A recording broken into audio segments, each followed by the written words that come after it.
अपरा एकादशी पर चाहे कुछ मत करना, मगर ये 3 काम जरूर कर लेना, चमक जाएगा भाग्य। ज्येष्ठ मास के कृष्ण पक्ष की वह तिथि, जिसे शास्त्रों में केवल एक व्रत नहीं बल्कि जीवन के अंधकार को चीर देने वाली एक दिव्य शक्ति कहा गया है। वहीं अपरा एकादशी आज आपके जीवन के द्वार पर खड़ी है। ये कोई साधारण अवसर नहीं है। ये वह क्षण है जब वर्षों से चले आ रहे दुख, अदृश्य बाधाएं, आर्थिक तंगी, मानसिक अशांति सब कुछ जड़ से समाप्त होने की स्थिति में आ जाता है। यदि इसे सही समझ और सही विधि से किया जाए, आज जो बात कही जाएगी वह केवल जानकारी नहीं है। ये एक ऐसा मार्ग है जिसे यदि आपने इस बार पकड़ लिया तो आपके जीवन की दिशा बदल सकती है। अपरा एकादशी नाम ही अपने आप में रहस्य समेटे हुए। अपरा अर्थात अपार, जिसकी कोई सीमा नहीं। और जब पुण्य की कोई सीमा ना रहे, जब कृपा की कोई सीमा ना रहे, तब जीवन में अभाव कैसे रह सकता है। लेकिन यही सबसे बड़ी भूल हो जाती है। लोग व्रत तो करते हैं पर सही तिथि को लेकर भ्रम में पड़ जाते हैं। कोई कहता है कि आज रखो, कोई कहता है कल रखो। पंचांगों का अंतर, सूर्योदय की गणना, तिथियों का आगे पीछे होना, ये सब मिलकर मन में संशय पैदा कर देते हैं। और यही संशय, वही एक छोटी सी गलती पूरे वर्ष के प्रभाव को कमजोर कर देती है। इसलिए आज ये जानना अत्यंत आवश्यक है कि व्रत किस दिन रखा जाए और पारण का सही समय क्या हो, क्या ग्रहण करना है और क्या बिल्कुल नहीं करना है। और सबसे महत्वपूर्ण वो कौन से विशेष उपाय हैं जो इस एक दिन में आपके भाग्य को पलट सकते हैं। क्योंकि शास्त्रों में, विशेष रूप से ब्रह्मांड पुराण और विष्णु पुराण में, इस एकादशी की महिमा का वर्णन साधारण शब्दों में नहीं किया गया। इसे एक ऐसी तिथि बताया गया है जो जन्म जन्मांतर के पापों को नष्ट करने की क्षमता रखती है। सोचिए, जो बोझ आप वर्षों से ढो रहे हैं, जो रुकावटें बार बार आपके रास्ते में खड़ी हो जाती है, अगर वही सब एक दिन में समाप्त होने लगे तो जीवन कैसा हो जाएगा। यही कारण है कि अपरा एकादशी को केवल एक व्रत नहीं बल्कि एक अवसर माना गया है। भाग्य को बदलने का अवसर, कर्मों को शुद्ध करने का अवसर और उस कृपा को पाने का अवसर जो सामान्य दिनों में सहज उपलब्ध नहीं होती। और जब इस दिन श्रद्धा के साथ सही विधि अपनाई जाती है, तब कहा जाता है कि भगवान श्री विष्णु की कृपा और माता लक्ष्मी की अनुकंपा स्वयं उस व्यक्ति के जीवन में प्रवेश करती है। और जहाँ ये कृपा ठहर जाती है, वहाँ अभाव टिक नहीं पाता, वहाँ संकट ठहर नहीं पाता, वहाँ जीवन धीरे धीरे एक नई दिशा में बढ़ने लगता है। अपरा एकादशी की महिमा का बखान करते हुए भगवान कृष्ण ने समय धर्मराज युधिष्ठिर से कहा था कि ये कुंती पुत्र, जो भी मनुष्य इस अपरा एकादशी का विधि विधान से उपवास करता है, उसे ब्रह्म हत्या, झूठ बोलना, झूठी गवाही देना और निंदा करने जैसे बड़े से बड़े घोर पाप भी हमेशा हमेशा के लिए कट जाते हैं।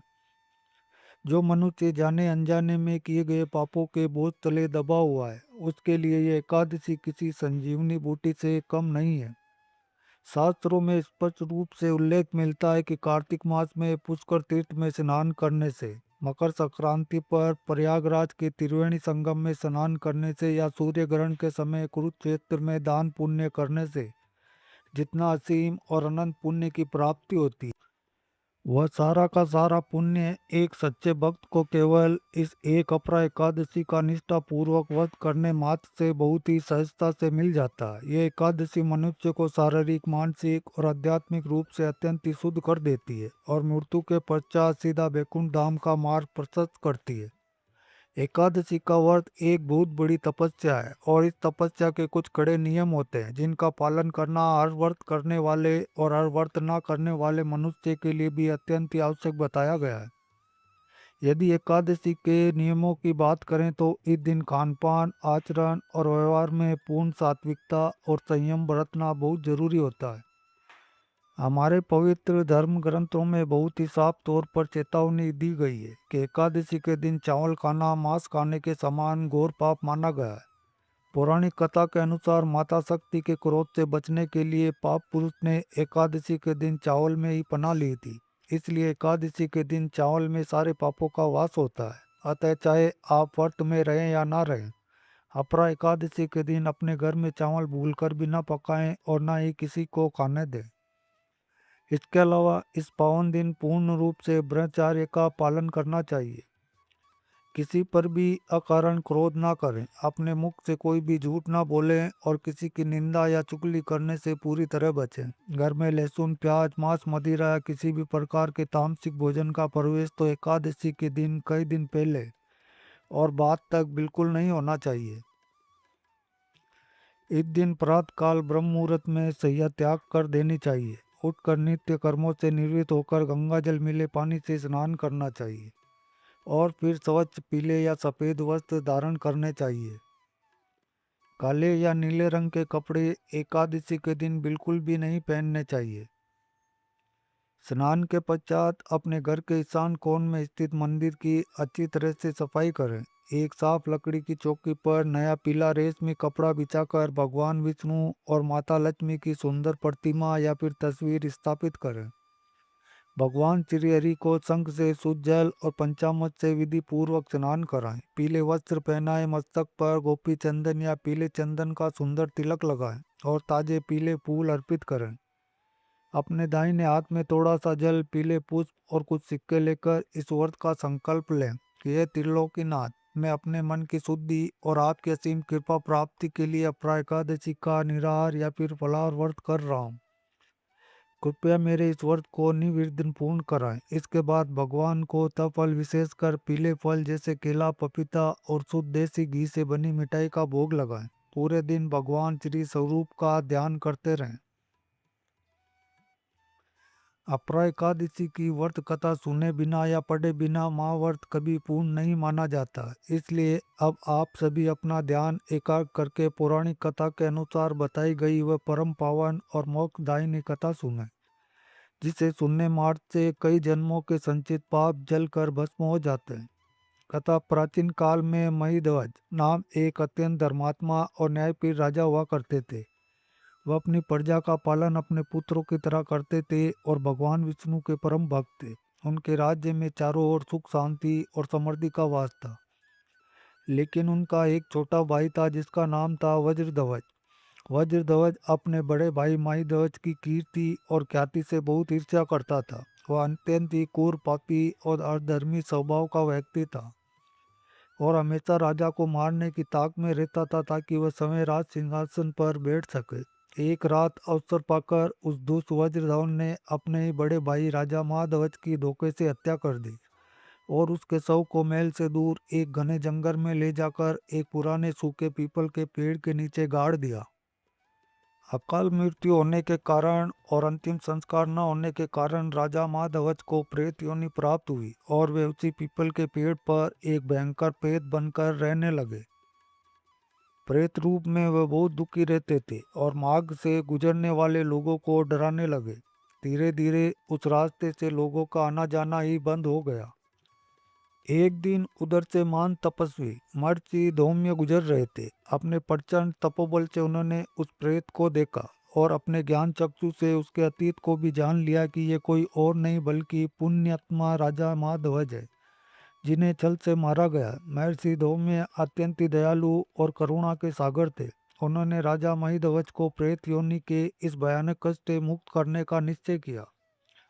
महर्षि धौम्य ने उस प्रेत को अपने पास बुलाया और उसे परलोक विद्या का उपदेश दिया। इसके बाद महर्षि ने स्वयं राजा के उद्धार के लिए ज्येष्ठ माह के कृष्ण पक्ष की अपरा एकादशी का पूरे कठोर नियमों और विधि विधान से व्रत रखा। महर्षि ने पूरी रात जागरण किया और भगवान श्री हरि की आराधना की। व्रत पूर्ण होने के बाद अगले दिन महर्षि सौम्य ने अपने उस अपरा एकादशी के व्रत का सारा पुण्य उस प्रेत रूपी राजा महिध्वज को अर्पित कर दिया। इस महाव्रत और अपार पुण्य के चमत्कारिक प्रभाव से राजा महिध्वज तुरंत उस कष्टकारी प्रेत योनि से मुक्त हो गए। उनका स्वरूप अत्यंत दिव्य और कांतिमय हो गया और आसमान से देवताओं ने उन पर पुष्प की वर्षा की। राजा ने हाथ जोड़कर महर्षि धौम्य को बार बार धन्यवाद दिया और अत्यंत ही भावुक होकर उनका आभार प्रकट किया। इसके बाद आसमान से स्वयं भगवान विष्णु का एक सुंदर और प्रकाशमान विमान आया और राजा महाध्वज उस दिव्य विमान में बैठकर सीधे श्री हरि के बैकुंठ धाम को चले गए। इस महान कथा को सुनने से हमें ये शिक्षा मिलती है कि अपरा एकादशी का व्रत कितने भी बड़े पाप और नीच योनि से सहज ही मुक्ति दिला सकता है। तो आइए अब अपरा एकादशी की एकदम सही तारीख और शुभ मुहूर्त को बहुत ही अच्छी तरह से समझ लेते हैं, क्योंकि इसमें कोई भी गलती नहीं होनी चाहिए। वैदिक पंचांग की सटीक गणना के हिसाब से वर्ष 2026 में अपरा एकादशी तिथि का आरंभ 12 मई 2026 की दोपहर 2:52 से हो जाएगा और इस पावन एकादशी तिथि का समापन अगले दिन 13 मई 2026 को दोपहर 1:29 पर होगा। हिंदू धर्म की सभी मान्यताओं और शास्त्रों के अनुसार उदय तिथि को ही सर्वमान्य और सबसे शुद्ध तिथि माना जाता है। इसलिए अपरा एकादशी का ये पवित्र और फलदायी व्रत 13 मई 2026 दिन बुधवार को ही रखा जाएगा। आप सभी भक्तजन बिना किसी शंका या मन में दुविधा रख के 13 मई को ही ये पावन व्रत धारण करें। व्रत का पारण यानी व्रत को खोलने का सही समय भी उतना ही महत्वपूर्ण है जितना कि व्रत रखना। शास्त्रों में कहा गया है कि यदि पारण सही मुहूर्त में न किया जाए तो व्रत का पूर्ण फल कभी भी प्राप्त नहीं होता है।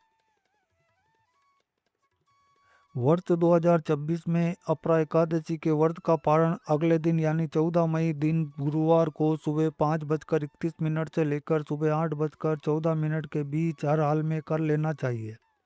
पारण के दिन सुबह जल्दी उठकर पुण्य स्नान करें, सूर्य देवता को अर्घ्य दें, किसी ब्राह्मण या जरूरतमंद व्यक्ति को आदरपूर्वक भोजन कराएं या फिर उन्हें कच्चा राशन और अपनी श्रद्धा अनुसार दान दक्षिणा दें। उसके बाद ही भगवान का चरणामृत लेकर और सात्विक भोजन ग्रहण करके अपने इस महान व्रत को खोलें। व्रत और कथा के साथ साथ अपरा एकादशी के दिन किए जाने वाले कई अत्यंत ही अचूक, दुर्लभ और महाचमत्कारी उपायों का वर्णन हमारे तंत्र शास्त्र और ज्योतिष शास्त्र में बहुत ही विस्तार से किया गया है। आज हम आपके लिए ऐसे ढेर सारे उपाय लेकर आए हैं जो आपकी हर समस्या का अचूक समाधान कर देंगे। नंबर 1, धन व कर्ज मुक्ति के लिए। यदि आपके घर में पैसा बिल्कुल नहीं टिकता, आमदनी से कई गुना ज़्यादा खर्चे हैं या आप पर भारी कर्ज चढ़ा गया है जिसे चुकाना मुश्किल हो रहा है, तो इस एकादशी की शाम को गोधूली बेला में जब सूरज ढल रहा हो एक बहुत ही शक्तिशाली उपाय करें। एक साफ लाल या पीले रंग के रेशमी कपड़े में 5 पीली कौड़ियाँ, 7 गोमती चक्र, 11 कमल गट्टे के बीज और एक चांदी का सिक्का रखें। इस पूरी सामग्री को भगवान विष्णु और माता लक्ष्मी के चरणों में अर्पित कर दें और वहीं बैठकर एक शुद्ध देसी घी का दीपक जलाएं और माता लक्ष्मी के बीज मंत्र श्री हरि श्री कमले कमलालय प्रसिद्ध प्रसिद्ध श्री हरि श्री माँ लक्ष्मी नम का कम से कम एक माला 108 बार जाप करें। अगले दिन उस लाल कपड़े की पोटली बनाकर अपनी तिजोरी, गले या जहाँ भी आप धन रखते हैं वहाँ सुरक्षित रख दें। आप कुछ ही दिनों में देखेंगे कि आपके घर में धन चुंबक की तरह चारों दिशाओं से खींचा चला आएगा और आपका सारा कर्ज देखते ही देखते समाप्त हो जाएगा। नंबर 2, नौकरी व व्यापार में सफलता के लिए। यदि आपको बहुत ही ज़्यादा प्रयासों के बाद भी मनचाही नौकरी नहीं मिल रही, कार्यस्थल पर कोई ना कोई परेशानी बनी रहती है या आपका व्यापार एकदम ठप पड़ गया, तो सुबह नहा धोकर एक तांबे के लोटे में शुद्ध जल लें। उसमें थोड़ी सी पीसी हुई पीली हल्दी, थोड़ा सा गुड़ और 11 चने की दाल के दाने डाल लें। इस विशेष जल को किसी पुराने और पूजनीय पीपल के पेड़ की जड़ में धीरे धीरे एक धार से अर्पित करें। जल चढ़ाते समय मन ही मन भगवान विष्णु के मंत्र ओम नमो भगवते वासुदेव का निरंतर जाप करते रहें और जल चढ़ाने के बाद उस पीपल के पेड़ की 7 परिक्रमा अवश्य करें। पीपल में समय भगवान विष्णु का वास माना गया है और ये उपाय आपकी बंद किस्मत के दरवाजे तुरंत खोल देगा। नंबर 3, विवाह व दाम्पत्य जीवन की बाधा दूर करने के लिए। जिन लड़के लड़कियों की विवाह में लगातार कोई ना कोई बाधा आ रही हो, रिश्ते आते तो हैं पर बात नहीं बन पाती, या फिर दाम्पत्य जीवन में हमेशा कलह और अनबन का माहौल बना रहता है, उन्हें इस दिन भगवान विष्णु को दक्षिणावर्ती शंख में थोड़ा सा केसर मिला हुआ कच्चा दूध भरकर अभिषेक करना चाहिए। इसके साथ ही घर के आसपास केले के पेड़ की विधि विधान से पूजा करके वहां चने की दाल और थोड़ा सा गुड़ चढ़ाना चाहिए। भगवान के स्वरूप का ध्यान करके किया गया ये उपाय व्यक्ति के जीवन में अद्भुत आकर्षण, शांति और अपार प्रेम भर देता है। नंबर 4, शत्रु बाधा व अड़चनों से मुक्ति के लिए। यदि आपके जीवन में शत्रु बहुत बढ़ गए या हर काम में अड़चन आ रही है तो अपरा एकादशी के दिन भगवान श्री विष्णु को पीले रंग के वस्त्र अर्पित करें। इसके बाद किसी योग्य ब्राह्मण या मंदिर के पुजारी को पीले रंग की मिठाई और पीले फलों का दान करें। इस उपाय को करने से समाज में आपका मान सम्मान बढ़ता है और छुपे हुए शत्रु भी आपके सामने नतमस्तक हो जाते हैं। नंबर 5, पितृदोष निवारण व घर की बीमारियों से मुक्ति के लिए। यदि आप पितृदोष से परेशान हैं और घर में हमेशा कोई ना कोई बीमार रहता है तो एकादशी के दिन दक्षिण दिशा की ओर मुख करके एक लोटे जल में थोड़े से काले तिल मिलाकर अपने पितरों का स्मरण करते हुए वह जल धरती पर प्रवाहित करें। अपरा एकादशी का व्रत तो वैसे भी प्रेत योनि और पितृदोष से मुक्ति दिलाने वाला माना गया।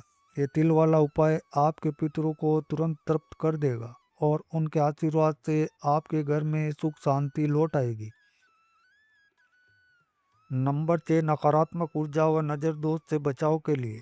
घर से हर प्रकार की भयंकर नकारात्मक ऊर्जा और नज़र दोष को जड़ से खत्म करने के लिए एकादशी की शाम को अपने घर के मुख्य द्वार के दोनों तरफ शुद्ध देसी घी के दीपक जलाएं और उन दीपकों में दो दो साबुत लौंग डाल दें। ये बहुत ही गुप्त और अचूक उपाय है जो आपके घर को हर प्रकार की बुरी और नकारात्मक शक्ति से हमेशा के लिए सुरक्षित कर देता है।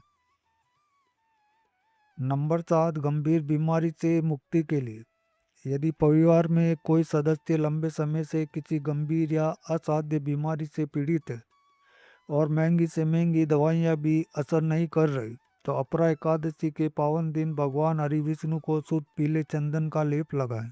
भगवान के समक्ष कुशा के आसन पर बैठकर विष्णु सहस्त्र नाम का संपूर्ण पाठ करें।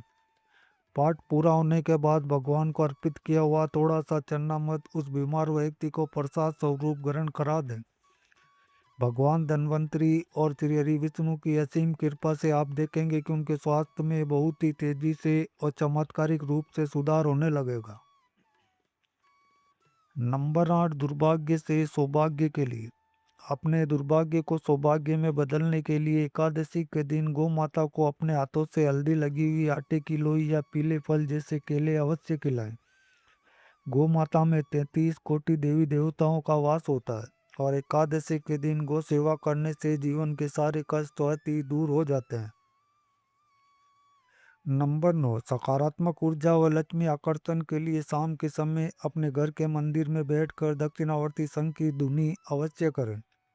शंख की वह मंगल धुनी घर के कोने कोने में सकारात्मक ऊर्जा भर देती है और माता लक्ष्मी उस घर की ओर स्वयं ही आकर्षित हो जाती है। नंबर 10, मनोकामना पूर्ति के लिए। एकादशी की रात को भगवान विष्णु के समक्ष बैठकर कमल गट्टे की माला से नमो नारायण मंत्र का 108 बार जाप करने से इंसान के जीवन की ऐसी कोई भी मनोकामना नहीं है जो अधूरी रह जाए। आपकी हर पुकार सुनी जाएगी और घर से चमत्कारिक रूप से सुख समृद्धि आने लगेगी। एकादशी के इस महापावन दिन पर अपने मन को एकदम निर्मल रखें, छल कपट से दूर रहें और अपना ज़्यादा से ज़्यादा समय भगवान विष्णु के भजनों और उनके नाम के स्मरण में व्यतीत करें। तो दोस्तों ये था आज की वीडियो में। अगर वीडियो अच्छी लगी हो तो वीडियो को एक लाइक करें और हमारे चैनल MD मोटिवेशन टिप को सब्सक्राइब करें। वीडियो देखने के लिए आपका धन्यवाद। अगर आप जीवन में कुछ नया सीखना चाहते हैं तो हमारे चैनल को सब्सक्राइब करें और अपना प्यार और स्नेह बनाए रखें। वीडियो के अंत तक बने रहने के लिए आप सबका धन्यवाद।